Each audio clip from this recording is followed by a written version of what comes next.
Hello, and welcome back to the 16 millimeter film crew. I'm Cindy. And I'm Dale. This week we watched If I Had Legs, I'd Kick You, directed by Mary Bronstein. With her life crashing down around her, Linda tries to navigate her daughter's mysterious illness, her absent husband, a missing person, and an incredibly hostile relationship with her therapist. This movie stars Rose Byrne, Conan O'Brien, Danielle McDonald, Christian Slater, and ASAP Rocky. So, Dale, what are your thoughts about this movie? I think the intentionality behind it, the storytelling devices and techniques that kind of immobilize you in Rose Byrne's isolation from her husband and her disassociatedness with her daughter were perfectly done. As far as her husband mostly being a disembodied voice that you only hear through phone calls. Same goes for her daughter. We hear her daughter, we don't really see her, and then in their interactions also to a certain point, I think because as somebody described this movie as Bo's Afraid for moms, Mm. dealing with your personal and internal insecurities in your relationship with those family members you have. And this is more of a mother struggling with a motherhood, which is I love the run we're on right now, where we actually I know we've spoken many times about how younger directors are sharing their experiences with their family members and how they've grown from those things, but now we're getting a lot of female directors giving the same thing or the same impetus when it deals with the issues of motherhood and how they feel. Um, and through our interactions with Rose and her character's name is Mary, I remember, or Linda. Linda, Yeah. and Linda and her daughter, we kind of do take somewhat of Linda's side in dealing with her daughter because of the fact that she's a disembodied voice. We can kind of feel a level of annoyance with this child, which is the burden she's dealing with. Oh, my husband's gone. I have to, take care of this child who, for is suffering from pediatric eating disorder who refuses to eat. And I'm having to fight and bargain with them, and they're not making any logical sense. Like I felt annoyed, like having to hear and deal with a daughter, so you start to relate to her because it like those intentional choices really put you in the mindset of understanding and vibe with her. I do think the failing of the movie though is I think the writer Mary Bernstein, she's the writer director, but she has no like adequate therapy background, so I do feel like some of those scenes and stuff were like really surface level for the most point, which of course with people, you know, that's gonna be the case. But even dealing like I'm reading a book on mental health and it's from a therapist talking about how her experience needing a therapist. She was still able to idealize, understand her issues and the fact that recognizing, oh, I need a therapist because I have problems. Whereas Linda's like, fuck it, I'm perfect. Like the problem's not with me, it's everything else. Tell me what to do, kind of thing. So I think that's one of the main weaknesses for me with the movie. Yeah, I thought this movie was really interesting. I think it brought up a lot of interesting ideas. I don't know if it like landed the plane necessarily, but I Yeah, do think that they explored some interesting stuff. Um and I think whether you're a parent or not, I know that especially like if you had to caregive for one of your parents, maybe if they were like sick or something, or a sibling or a cousin or whatever, or if you're an adult who has to care for elderly parents, like I think you could definitely relate to this as well, where it's like it's like your whole existence is like tied to caring for someone else, and you're like not and it feels sometimes it feels like you're not like a person anymore, and I think that that was one of the things that this kind of brought up. um and yeah, I could totally relate on that late, kind of not fully but like sort of like when you're just like rinse repeat, like having to just kind of do gonna go through the motions of doing something to like make sure that the person is okay and whatever, and it can really be draining and stuff. So like her breakdown totally makes sense to me. Like, where is her husband? Why is he not there taking care of their sick child? Like, the fact that she has to deal with all that plus work is a lot to deal with. And so it makes a lot of sense that she's spinning out right now. And she doesn't have a good relationship with her therapist. I find it interesting, like her being a therapist, because like all of her, because I don't know, we don't know what she was like maybe before her kid got sick.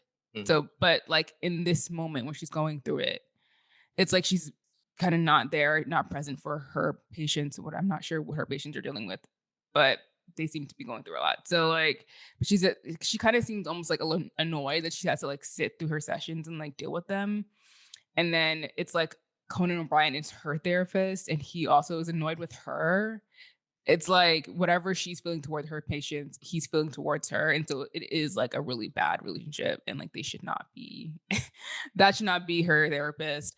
But also she is like doesn't wanna, I think because she is a therapist, maybe she feels like she knows like what needs to happen or whatever, or like knows like what someone's gonna say to her. So she doesn't want to like really engage in the process or like do the work. She really just wants someone to just be like, what you're going through is hard and Fix it. XYZ. Yeah. Yeah, fix it. Exit. Yeah, just do this stuff and you'll be fine.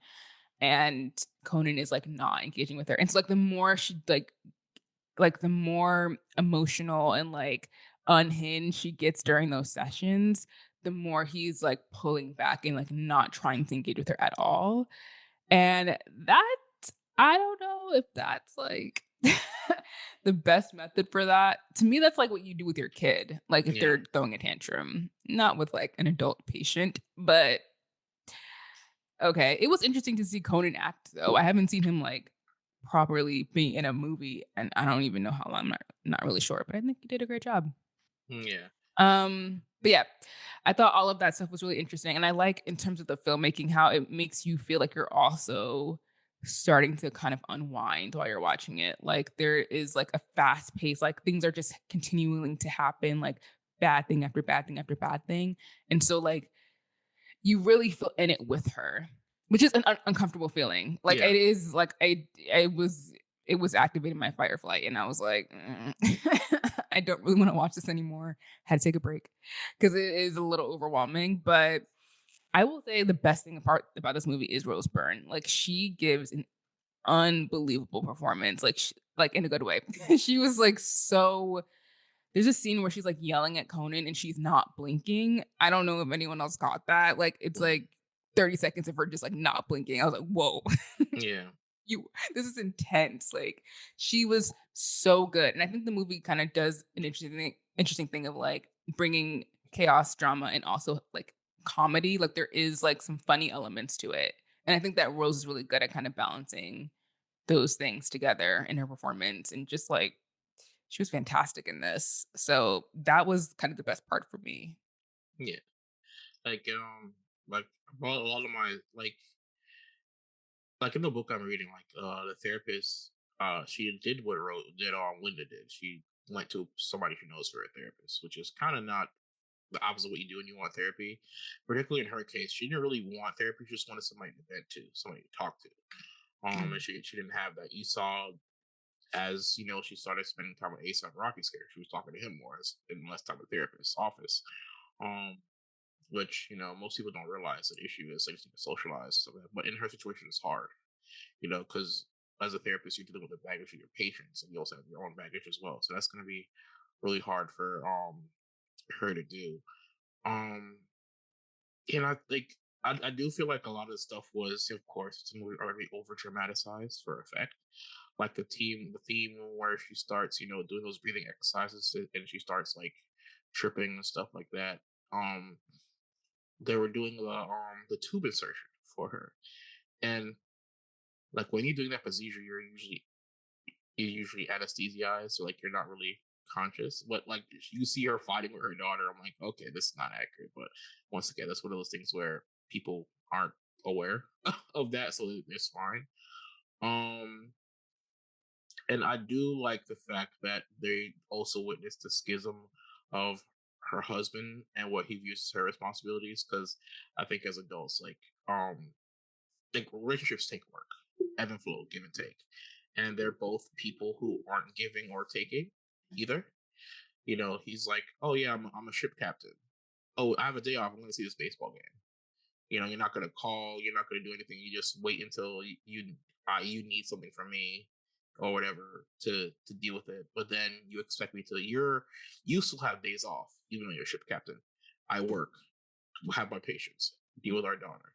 Like it's an endless cycle. There are no days off. It's like a 24-hour clock, and him not realizing it. And it's piggybacking off the cop when, her one of her patients like abandons a child because she's scared of harming the child, but she also wants to protect the child. And the cop's like, oh, just another woman abandoning her responsibilities. And I'm thinking at that point, Linda would be justified in just slamming the door in his face. Mhm.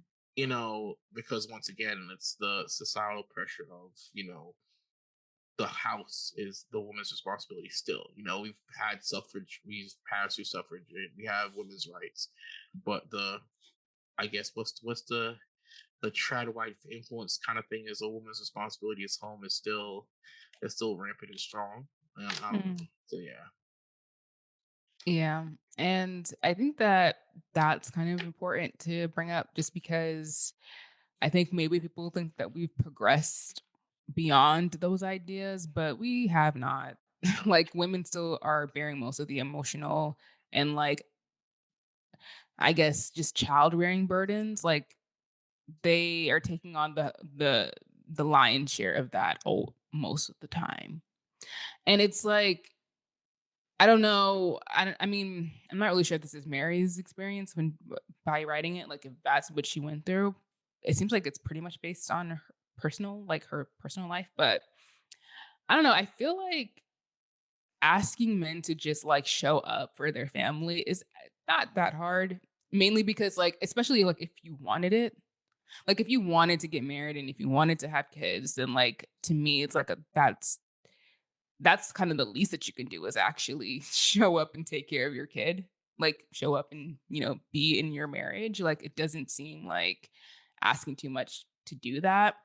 But I think there is also the societal expectation that women are just supposed to do most of the work. Like, or, like there's a certain thing that there's not, maybe not like be in the home necessarily, but just like make sure that their kids are fed, make sure that their kids are, washed, bathed, I mean, like, put to bed, taken to school or whatever, like, it's like it still feels like it's your job to, like, do all this stuff, and, like, if your husband does show up and actually do it, then he's, like, father of the year, even though that's, like, Mm, what his job is yeah. as dad and husband. So, it's like the fact that the husband isn't around and, like, he is giving her so much grief and, like, not going to a baseball game on his day, like, "Honey, you need to be here, like, what are you talking about?" And then, like, when he does come in at the end and they, like, finally fix, because the reason why they're at this hotel is because a huge hole, like, is opened up in their bedroom. When they finally fix that, he's like, "Oh, you just have to know how to talk to these guys." It's like, "Oh, so you get to just walk in here And and fix everything. fix everything, and now Yeah. everything's fine." And then she left her child, like, she continually leaves her child at the hotel, and she, like, walks back to her apartment, or she, like, goes to do, I don't know, drugs or whatever. So, like, she is neglecting the kid.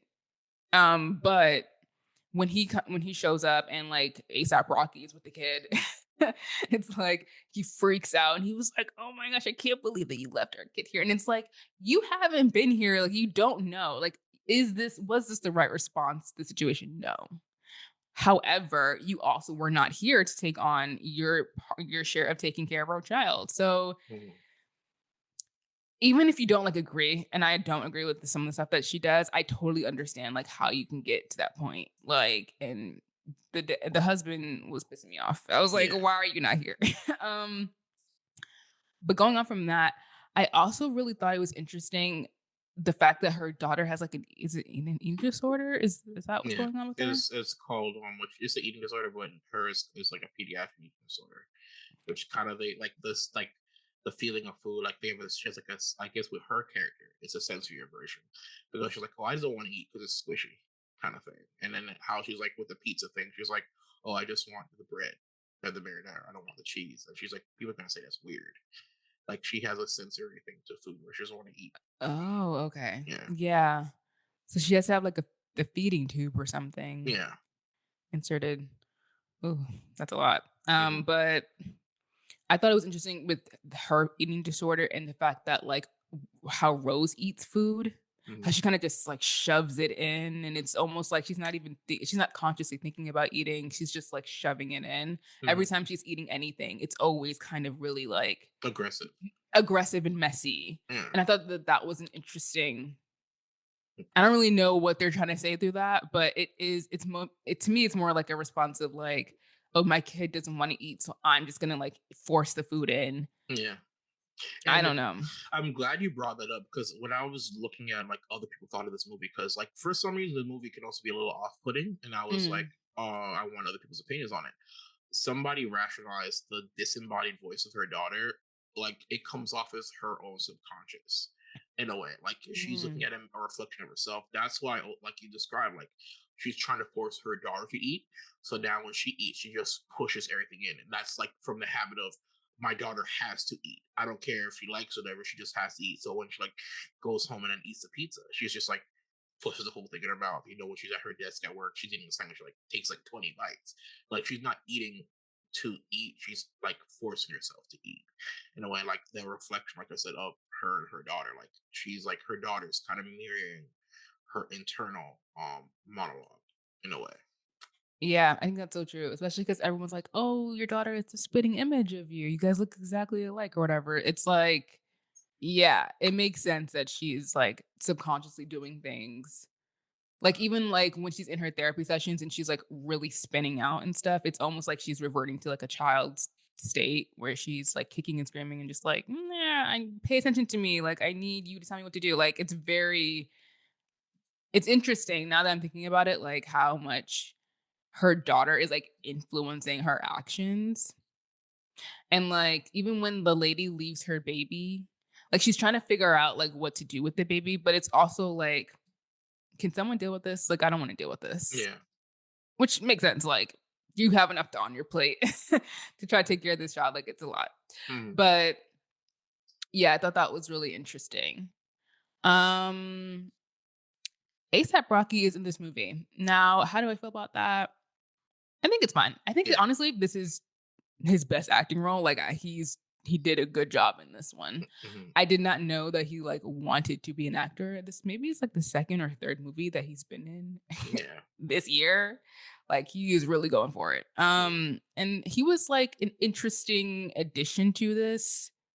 He's kind of like a calming presence weirdly, even though, like, I think, like, in the midst of her chaos and, like, her in crisis, he is giving some type of stabilization, like, trying to help at least. So, it's interesting. I don't really know the purpose of him necessarily, but maybe he was, like, filling the void for the fact that her husband isn't there. But I don't know. He was there. Yeah. So, I mean, he's been slowly getting to acting. He's been acting on and off since like 2015. He was in yeah. Dope. He was He first was in part Dope, yeah. Dope. He was in Monster, but usually most of his acting roles, he's kind of just playing himself Yeah. as a character. Mhm, So with these two movies back to back, he's more like, oh, especially this is more of a supporting role in a way, and then with mhm. Highest to Lowest, he's more of a second billing to Denzel, so he's getting more and more to the acting thing. Um, yeah, I mean, well, I mean, I actually like this role better than Highest to Lowest, maybe Yeah, that's personally. what I'm saying, like, Um, this is pretty good, like. yeah. So yeah. Yeah. No, I mean, if I think what he needs to focus on is most of the roles he's given. Like Highest to Lowest is really a jump into like leading man. Like I'm part of I'm part of the reason why the plot moves. Mhm. So yeah, I think this is a good like being on Slayer character. With minimal amounts of like screen like 10 to 15 minutes versus 20 minutes of your max of screen time where you're not the plot is not so dependent on you as a person. So yeah.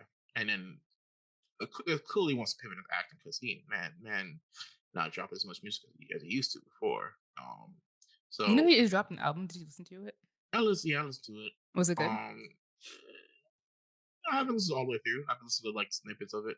Um this is a tangent. I've been just looping J. Cole's album nonstop the last couple days, but it's clear he wants to also pivot into other lanes of entertainment. So yeah, I think if he wants to focus on acting, this is probably the route he probably needs to take more and focus on. Yeah. Yeah. I felt like lastly, I felt that there were surrealist elements that I think some of it was interesting, but some of it, like the hole where Mm, it's like symbolizing the hole that it's in her daughter and mm, whatever, like that was interesting symbolism. I think not all of it worked. I think some of it was really confusing. mm, Like the woman who leaves her baby and then like shows back up at the end because she's been following her. Like, I don't, that didn't really make sense to me. And then like her running away. And I think the ending is supposed to be ambiguous, but, or maybe it's that she dies or kills her. I'm not really sure what they were trying to do with the ending necessarily. But so I think that kind of drags it down for me a little bit, where those surrealist elements that mm, kind of take you out of it a little bit because it is a very like boom, boom, boom kind of movie where things just move. And I feel like when we got into those elements, it wasn't, it slowed it down and it kind of took me out of it a little bit. mm. Um, and I again, I don't it because it's it's like a snapshot of this woman in like this crisis. It doesn't really resolve anything. She doesn't really learn anything. Like it's she kind of is whatever she was at the beginning, she is at the end of the movie. So it doesn't feel like there's any growth or like an arc necessarily. It's just like her like just anxiety filled like couple of days or weeks, however long she's in the hotel. Mm. And so it doesn't really give you much once you exit the film. It's just kind of like a really intense ride and then it's over. So that's why the movie for me wasn't like a 5 out of 5. Like it wasn't like the best thing I've seen, but it was like affecting, Yeah, I think. And again, Rose Byrne was just so good. I feel like all of the accolades and nominations and stuff that she's getting from this role is totally justified because yeah, she was like so she was just so great in it. yeah, So yeah, that's those are some of my I would recommend someone to watch it. It's just like I just wish that there were certain things that were done to kind of make I don't know, I just wanted to know more about her. We don't really learn anything about her. mhm. There just felt like there were gaps that Well, were missing. that's intentional, like, because, Well, like, I mean, yeah, but yeah, I think so in terms of, like, how do I feel about her overall? Like, I don't really know because mm, I don't know her. I mhm, just know what she's going through at the present time, and I yeah, can relate to that, and I you know what? That's enough. I yeah, guess that's enough. So yeah, I like it's intentional that we don't know anything about her. We know her because, let's be honest, like, if we think back on our childhoods, how much do we know about our parents until, we were, like, high schoolish age? Like, your parent is just a parent, that's all who they oh, are, and, like, are we supposed to be the kid in this I scenario? mean, no, I'm guessing so. Like, you're dealing with the isolation and stuff of, what she's facing with her, and her isolation. She's only viewed in this light. I am just my daughter's primary caregiver. I have no real agency outside of that, even with the work, kind of thing. Like, I think she even mentions the Conan's character, who the other therapist, like, the fact that her husband's not there, and, like, oh, we're at the hospital waiting and you sit next to me and you're joking with me and you're tickling me, and I'm trying to get you away because I don't want my husband to be jealous. Like, there's also admitting that there's a lack of, physical intimacy in Mm, her relationship, which her client reflects back on her. What she says, oh, I can't help it, every time I dream you want to kiss me, and, like, he's like, so can you explain your feelings in those moments? He's like, oh, it's just my dream. Like in her, and I love the fact for those therapy sessions, like, her situations are reflected in her clients. Outside of the one girl, I don't know her name because it only, like, she looks like homegirl from Karen from Daredevil, oh, okay. and she's 'Cause like, I was like, and oh. I don't know, like, they don't really, I don't really, she only shows up like twice in the movie, Yeah. and she doesn't really move the plot as far as being patient, and she mostly goes and talks to her about superficial shit, and she disassociates because, like, in her head, the problems you're dealing with are not real problems. You're talking about dating guys and stuff like that, and that's not, like, that's just an everyday thing. That's not like a reason where you should come see a therapist for help, and I think that's also what she wants. She wants people to worry about the superficial stuff, but then like her patients, she's dealing with the issues of motherhood and the lack of perceived intimacy that she gets from her husband as well. So yeah. Yeah. And I guess we do learn things about her. Like, so I guess I'm not. It's not like we don't know anything. Mhm. I think the most relatable part is when she was like, I had, did she have an abortion or a miscarriage? She had Yeah, she said something. she aborted the child Yeah. before. Yeah, And then she had this kid and she was like, oh, maybe I should have kept the first one. yeah, And then she was just like, it doesn't feel like this is what motherhood should be like. Like yeah. there has to be more to this, which was really sad. And that goes into her feelings of wondering if this is my fault. Maybe I'm being punished some way for aborting that first child. Now I'm Which having is to, like, yeah. So no, girly, that's yeah. not what's happening. Um, That's not what's going on. I'm sorry. Yeah, I did feel really bad for her. I was like, oh yeah, this honestly sucks. Like, well, m- m- my thing is is finding out this is like a fictionalized version of what the director went through. Like, because she wrote the yeah. story, I was like, why are you with your husband still? Okay, so that's what I was saying Like, before. I was like, I hope the man is not why are you with your husband reflective of still? her actual Yeah. husband The thing is, because he's in the movie as well. Like, but he's like his her husband. husband? Yeah, that's what his Wikipedia page says. He was appeared in the movie. I don't know Oh who my he appears god. as, Who is he? Yeah. but apparently he's been working with the Safdie brothers from like day one. From like 27. Is his name Ron? Yeah, Ron Bernstein. Yeah, he's been Oh, working with them. I do know who that is. He's like one of their editors. He's also one of their co-writers Yeah, on a lot of projects. So he's I been know who working with that them is. since like 2007. And I'm like, Wow. it's supposed to be a fictionalized version of what you experienced dealing with your child being sick and living in a motel.